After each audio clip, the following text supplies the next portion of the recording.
Sementara itu pelaku pembunuhan pembantu rumah tangga yang disertai perampokan dan pembakaran rumah korban di wilayah Pasar Minggu, Jakarta Selatan berhasil ditangkap aparat polisi. Dari pengakuan tersangka, aksinya tersebut awalnya hanya ingin meminjam uang kepada pemilik rumah.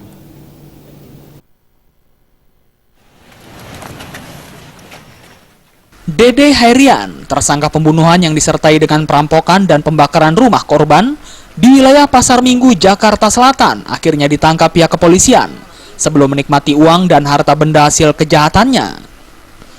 Tersangka yang pernah bekerja di rumah tersebut menguras harta pemilik rumah dan berbuat sadis dengan membunuh pembantu serta membakar rumah agar aksi kejahatannya tidak diketahui oleh kepolisian. Tersangka ditangkap Kamis pagi di wilayah Cipayung, Jakarta Timur oleh Subdit Jatanras Ditreskrimum bersama pihak Polres Jakarta Selatan. Motif tersangka awalnya ingin meminjam sejumlah uang kepada anak pemilik rumah. Namun setibanya tersangka di rumah tersebut hanya ada pembantu bersama anaknya. Niat awal tersangka pun berubah menjadi ingin menguras habis harta pemilik rumah. Dikarenakan pembantu di rumah tersebut sempat melawan, tersangka akhirnya menyekap dan menganiaya korban dengan pisau yang telah disiapkan.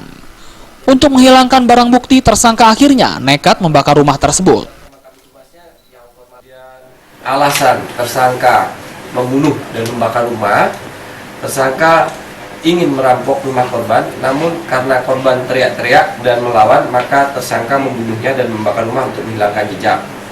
Nah, ini menarik, tersangka awalnya mengenal korban, para korban, sudah niat untuk bertemu keluarga korban dengan tujuan pinjam uang, namun niat di kepalanya kalau nggak dipinjamin mau ngerampok. Barang bukti yang berhasil diamankan diantaranya puluhan ribu dolar Amerika yang jika dirupiahkan senilai 3 miliar rupiah, perhiasan emas, laptop, kamera. Selain itu diamankan juga pisau yang digunakan tersangka untuk membunuh korban.